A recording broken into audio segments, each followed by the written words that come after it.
Aleluya, mis amados, Dios los bendiga poderosamente en esta mañana, un nuevo tiempo en el que podemos compartir. Qué bueno que te conectes en esta hora para recibir el mensaje del Señor, el mensaje que viene de lo alto, que Dios coloca en nuestro corazón para que podamos ser bendecidos y ministrados fielmente en esta hora. El tema que vamos a tratar hoy y el mensaje se ha titulado Una verdadera conversión.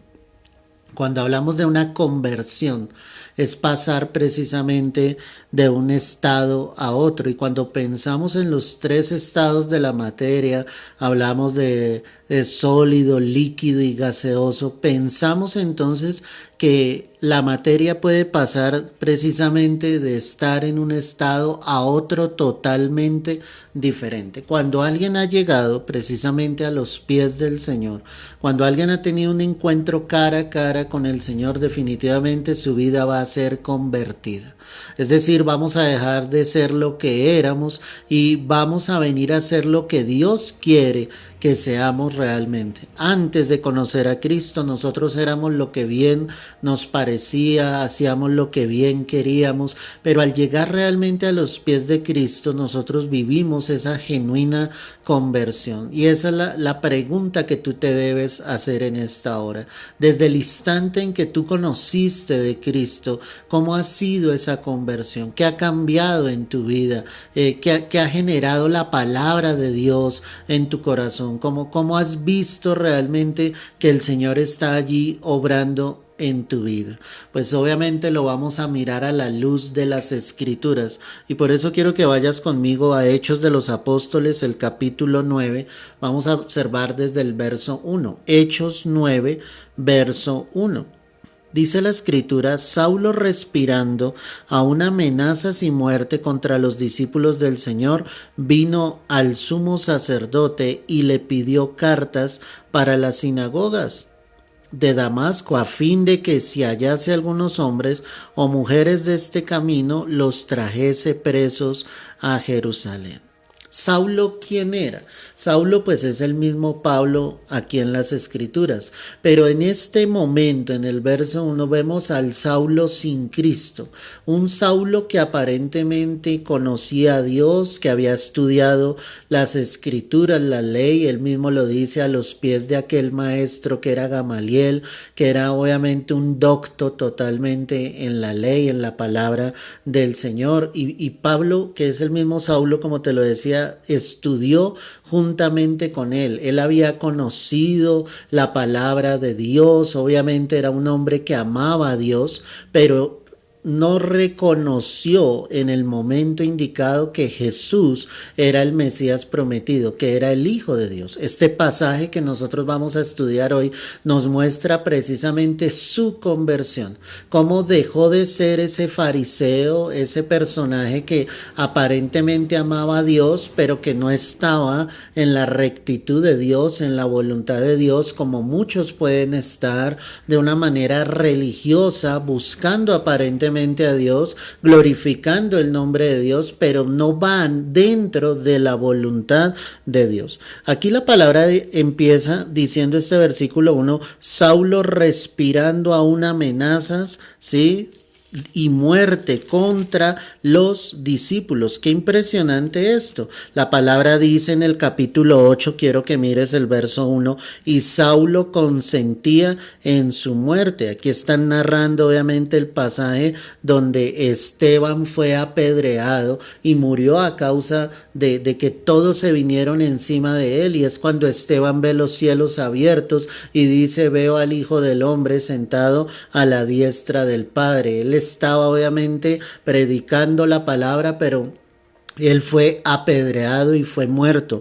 Y el capítulo 8, el verso 1, me dice que Saulo consentía en la muerte de Esteban. Es decir, Saulo en ese momento estaba de acuerdo precisamente en que hubiesen matado a Esteban, en que sencillamente lo hubiesen quitado del camino, porque para Pablo en ese momento los cristianos era un grupo que había llegado a contaminar aparentemente la verdadera doctrina, la el verdadero seguir de Dios, pero Pablo también estaba equivocado. Por eso cuando miras Hechos 9, verso 1, dice que Saulo respirando aún amenazas y muerte. ¿Contra quién? Contra los discípulos del Señor. ¿Qué quería Pablo? Acabar con los discípulos de Cristo.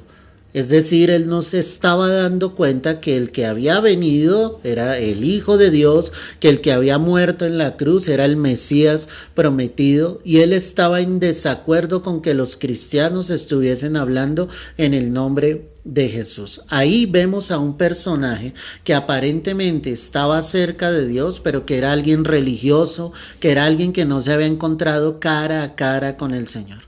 Los siguientes versículos me van a narrar realmente cómo él sufre esa conversión desde lo más profundo de su corazón. Entonces mira lo que dice el verso 2. Y le pidió al sumo sacerdote cartas para las sinagogas de Damasco, a fin de que si hallase algunos hombres o mujeres de este camino, los trajese presos a Jerusalén. Es decir, Pablo iba con todo su ímpetu a tratar de apresar a los cristianos, a los seguidores de Jesucristo, porque para él eso era correcto delante de Dios. Tal vez muchos estuvimos en ese camino creyendo, ¿sí?, que el hecho de los que seguían a Cristo estaban equivocados, que sencillamente eran personas que habían dejado su religión tradicional, pero la verdad es que en ese momento y en la misma condición de Pablo nosotros estábamos totalmente equivocados. Verso 3 dice que yendo por el camino, aconteció que al llegar cerca de Damasco, repentinamente le rodeó un resplandor de luz del cielo, y cayendo en tierra oyó una voz que le decía: Saulo, Saulo, ¿por qué me persigues? Y aquí viene la primera evidencia. Dice que yendo camino a Damasco le rodeó ese resplandor de gloria, esa luz, y escuchó esa voz que le decía: Saulo, Saulo, ¿por qué me persigues? Es decir, él estaba persiguiendo directamente a Cristo, aparentemente perseguía a los cristianos, pero él estaba lejos de la voluntad de Dios.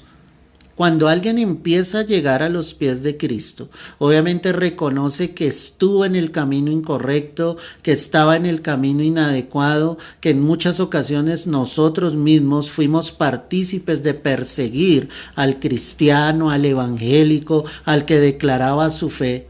Y obviamente al llegar a los pies del Señor, el que ha llegado realmente a los pies del Señor, nosotros lo vamos a ver más adelante, a esos que perseguía, esos van a venir a ser sus hermanos, esos van a venir a ser sus consiervos, esos van a venir a ser los que van a orar por ti, los que van a clamar por ti.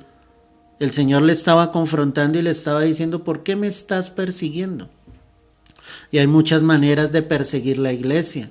Si tú dices tener a Cristo, ¿cómo perseguimos a nuestros propios hermanos? ¿Cómo detenemos la obra? No podemos hacer esto. Necesitamos permitirle al Espíritu Santo, por lo contrario, que seamos instrumentos de bendición, para que la obra progrese, para que el Evangelio se siga extendiendo.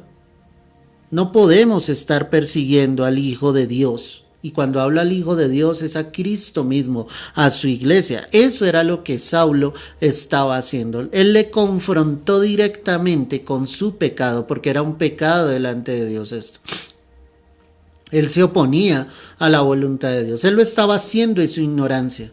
Pero ahora esa confrontación iba a hacer que Pablo tomara una decisión, obviamente, de venir y caminar con Cristo. En el verso 5, él le dijo: ¿quién eres, Señor? Y le dijo: yo soy Jesús a quien tú persigues. Dura cosa te es dar coces contra el aguijón. Esa pregunta yo te la he explicado en algunas ocasiones. Cuando Pablo pregunta al Señor y le dice: ¿quién eres? ¿Quién eres, Señor? Pero ¿cómo? Si él aparentemente estaba con Dios, si él leía las Escrituras, si él conocía del Mesías, sabría que el Mesías vendría. Pero ahora Pablo mismo preguntaba y decía: ¿quién eres, Señor? Es decir, cuando tú has vivido una verdadera conversión y desde ahí parte, obviamente tú sabes que no conocías realmente a Dios. Es impresionante cuando en el libro de Job, el mismo Job expresa y dice: de oídas te había oído, mas ahora mis ojos te ven. Aunque él era varón perfecto, recto, temeroso delante de Dios, él podía reconocer y decir: solo había escuchado de ti, solo había oído de ti, pero ahora mis ojos te están viendo por la obra de tus manos, por tu poder, por todo lo que tú has permitido en mi vida. Si tú realmente has llegado a los pies de Cristo, debes conocer quién es tu Señor. Y solo lo podrás conocer a través de la palabra. No puedes ser un cristiano que solamente vaya esporádicamente a la iglesia. Necesitas recibir de Dios todos los días. Tú necesitas hacer tus propias lecturas bíblicas, tus propios estudios, tener tiempos de intimidad con el Señor. Porque por eso encontramos a muchos que todavía no conocen a su Señor. Y llevan tiempo asistiendo a una congregación y llevan tiempo asistiendo a una iglesia, pero no conocen quién es Jesús, no conocen sus planes, no conocen sus propósitos, no conocen su voluntad, lo que Él desea hacer, lo que Él quiere obrar. Yo te pregunto en esta mañana, ¿tú sabes quién es tu Señor? ¿Entiendes cuál es su voluntad sobre tu vida? ¿Entiendes perfectamente por qué Dios quiere trabajar en ti y en los tuyos? ¿Qué planes tiene Dios para tu vida? Los planes de Pablo acá eran equivocados. ¿Cuáles eran los planes de Pablo? Tomar esas cartas, llegar a las sinagogas y donde él encontrara a aquellos que estaban predicando, siguiendo a Cristo, poderlos llevar encarcelados. Esos eran sus planes. Pero los planes de Dios sobre la vida de Pablo eran totalmente diferentes. Bien dice la Escritura que nuestros caminos no son sus caminos, ni nuestros pensamientos sus pensamientos, porque los de Él son mucho más altos, van más allá. Tú tienes que direccionar tu vida en el Señor, en lo que Dios quiere, en lo que Dios desea. Y es la pregunta que tú le debes hacer, al Señor en esta hora. O sea, si dices conocer a Jesús, si dices conocer a Cristo, pues tú debes saber qué es lo que Él quiere, qué es lo que Él desea, que es la siguiente pregunta que ahorita vamos a analizar. Pero Pablo entonces decía: ¿quién eres, Señor? Y el Señor le dijo: yo soy Jesús a quien tú persigues. Yo soy Jesús a quien tú persigues. No lo conocía.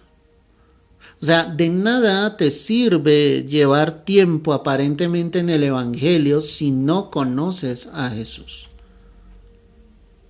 Cuando miramos el libro de Apocalipsis, y yo quiero que tú vayas allí conmigo, te voy a mostrar cosas muy importantes. Apocalipsis 2. Y mira lo que dice aquí, verso 2. Yo conozco tus obras y tu arduo trabajo y paciencia. La iglesia de Éfeso entonces era una iglesia que trabajaba aparentemente por la obra, por predicar el evangelio, estaba de pronto en muchas actividades, pero el Señor les exhorta en el verso 4 y les dice: pero tengo contra ti que has dejado tu primer amor. Eso es lo que llamaríamos hoy en día una iglesia activista, una iglesia llena de actividades durante todo el año. Se hacen congresos, se hacen campañas evangelísticas, se invitan predicadores, una iglesia activista para mover la iglesia. Pero la esencia de lo que Dios exhorta a la iglesia de Éfeso es que ellos habían dejado su primer amor. Es decir, habían dejado su comunión con Dios. Por estar en tantas actividades y haciendo tantas cosas, habían olvidado sencillamente buscar la presencia de Dios, estar con el Señor, amar al Señor.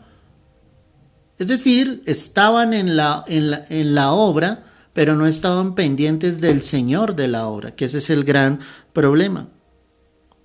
Entonces, cuando miramos esta parte, nos estamos dando cuenta que ellos olvidan la esencia, y tú no puedes olvidar la esencia. O sea, si tú has llegado a Cristo, tú debes mantener tu comunión con el Señor, no te puedes alejar de Él. Tú entras en muchas cosas, y no solo dentro de la iglesia, fuera de la iglesia. O sea, el enemigo trata de envolverte en tantos afanes, en tantas cosas.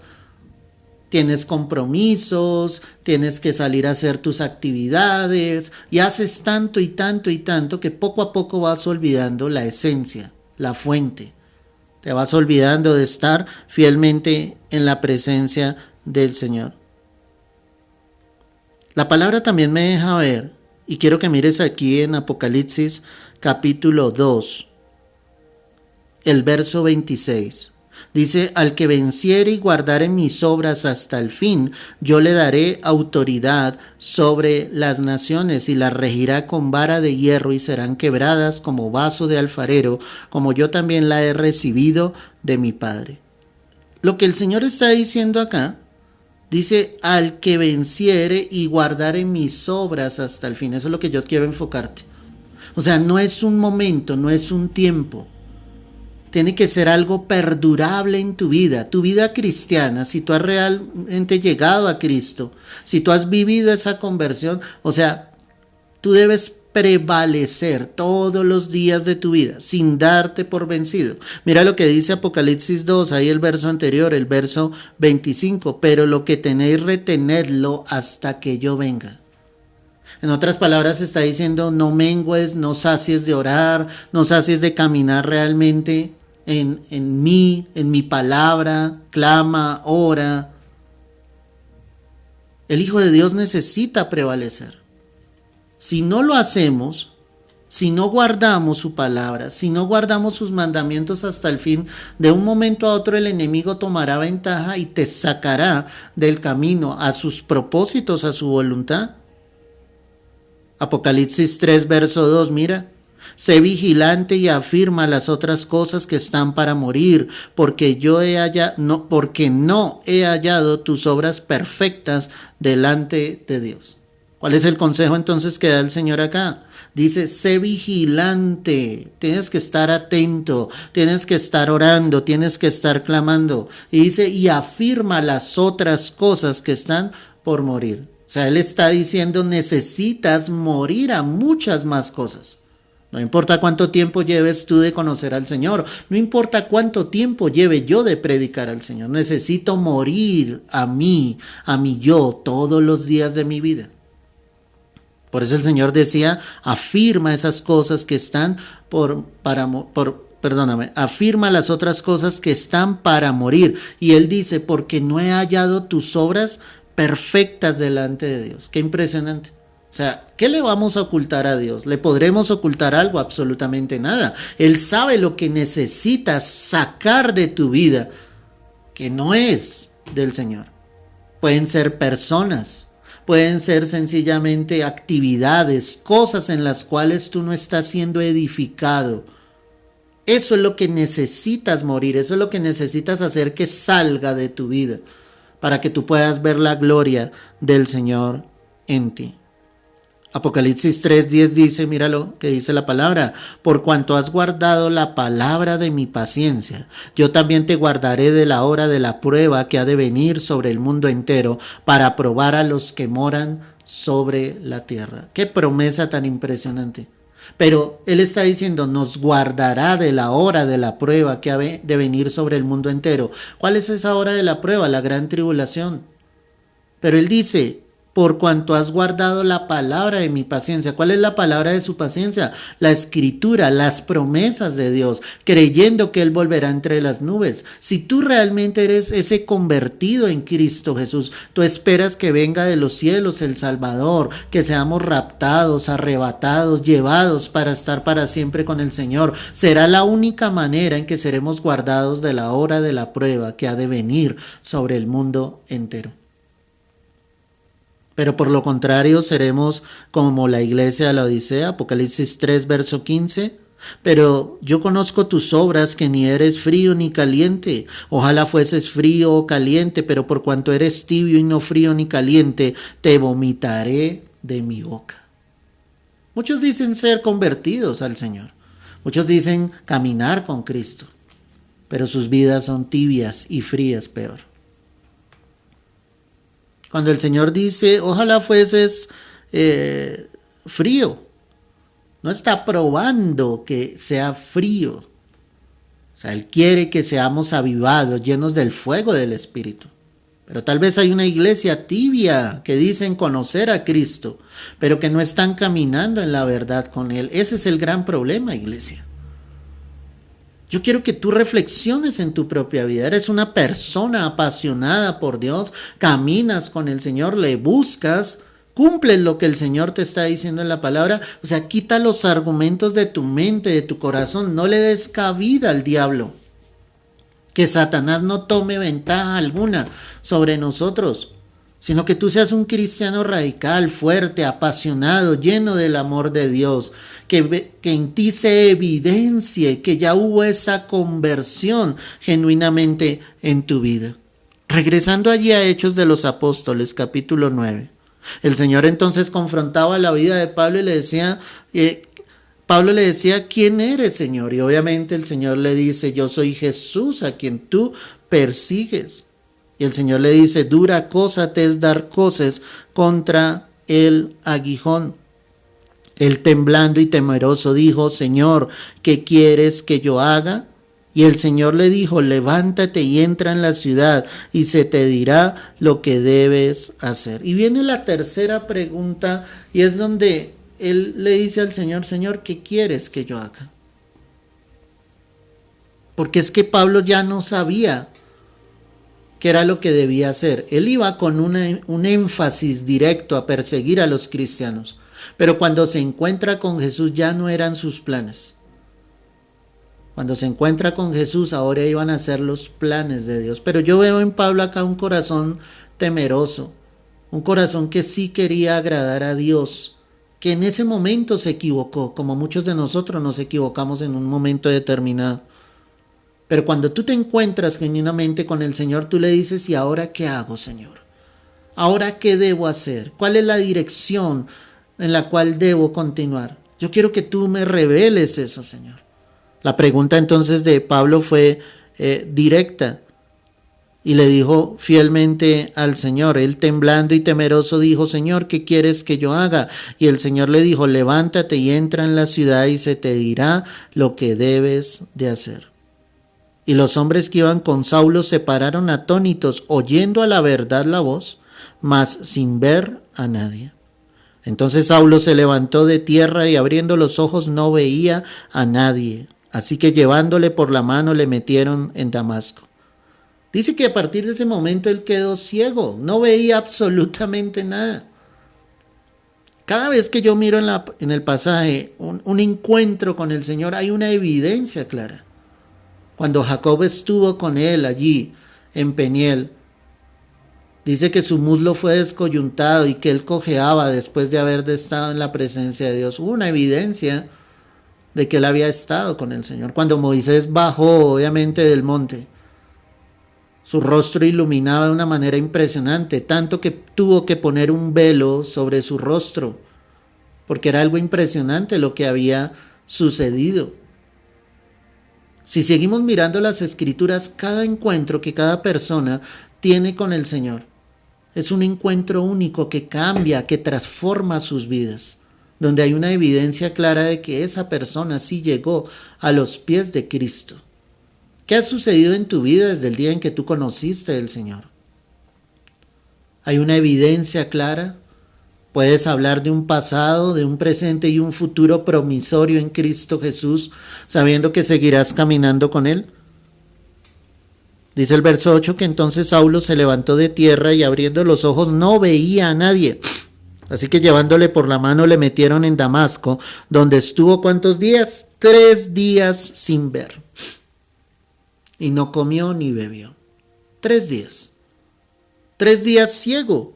Alguien que no tenía problemas en sus ojos, pero ese encuentro con el Señor lo llevó sencillamente a que quedara ciego en esos 3 días.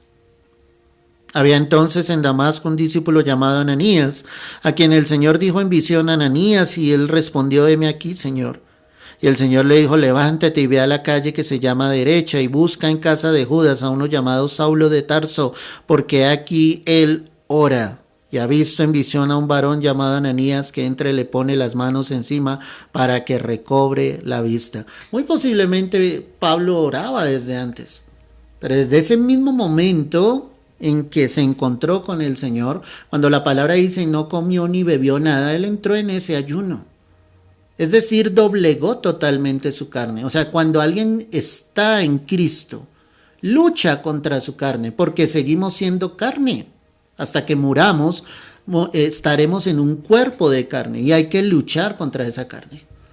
Pero entonces en esos 3 días lo que hizo Pablo fue orar, ayunar, buscar la presencia de Dios. Y ahí es cuando Dios envía a este hombre Ananías para que él recobrara la vista. Por eso el verso 12 dice, y ha visto en visión a un varón llamado Ananías que entra y le pone las manos encima para que recobre la vista. Entonces Ananías respondió, Señor, y he oído de muchos acerca de este hombre, cuántos males ha hecho a tus santos en Jerusalén, y aún tiene autoridad de los principales sacerdotes para prender a todos los que le invocan tu nombre. Claro, todos temían a Pablo. Pablo tenía autoridad, sabían que Pablo era un perseguidor de los cristianos, que era un hombre perverso en ese sentido. Pero ese Pablo ya no iba a estar más. Verso 14 dice, 15, perdóname, el Señor le dijo, ve, porque instrumento escogido me es este para llevar mi nombre en presencia de los gentiles y de reyes y de los hijos de Israel, porque yo le mostraré cuánto le es necesario padecer por mi nombre. Yo quiero que subrayes eso allí en tu Biblia.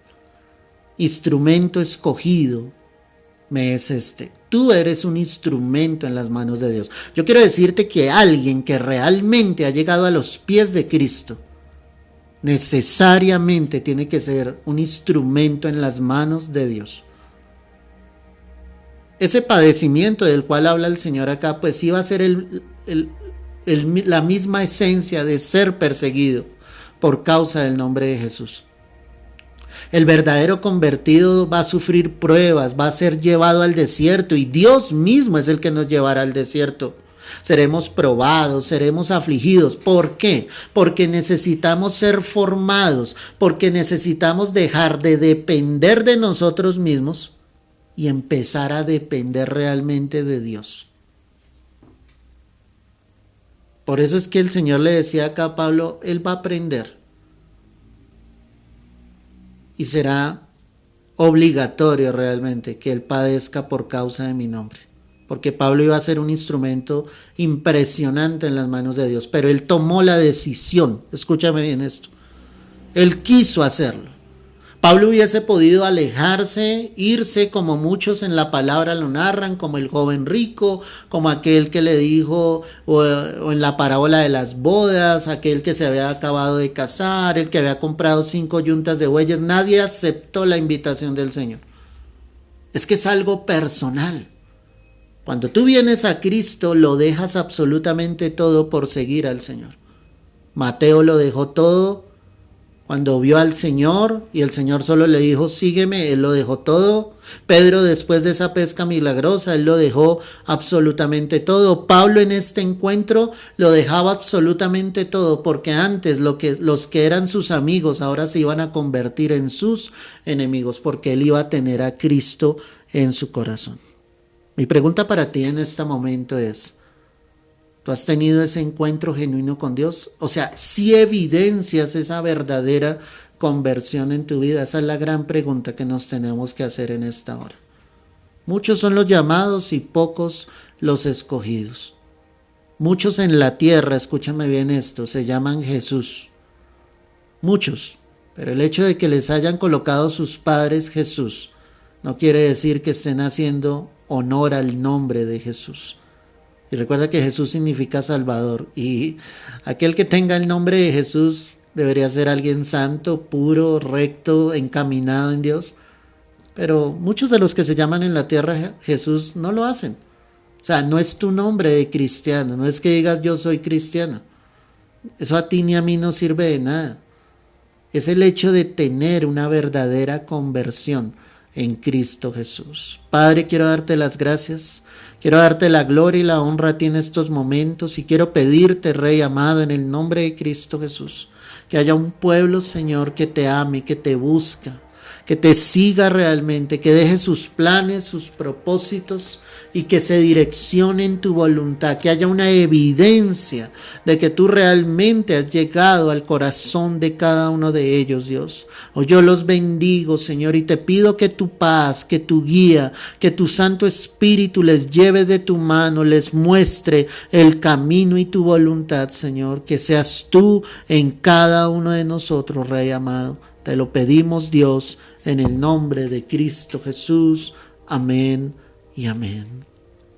Amén, mis amados. Un mensaje para reflexionar realmente. Si no lo escuchaste en su totalidad, toma unos minutos, escúchalo, compártelo con otros, mi amado. Que la palabra de Dios se siga extendiendo y más que nada, que nosotros podamos ser esos verdaderos hijos de Dios en esta tierra. Hombres y mujeres que han sido convertidos a los pies del Maestro. Te mando un fuerte abrazo, el Señor te guarde. Esta noche habrá servicio, obviamente, en la iglesia, 7 de la noche, para los que están en otra ciudad, en otro país y se conectan, pues la invitación está, 7 de la noche, transmitiremos el servicio en vivo, pero lo ideal es que los que estén acá puedan acercarse a la iglesia, venir y que juntos adoremos y alabemos el nombre de nuestro Señor. Te mando un fuerte abrazo, Dios te guarde y te bendiga grande y poderosamente.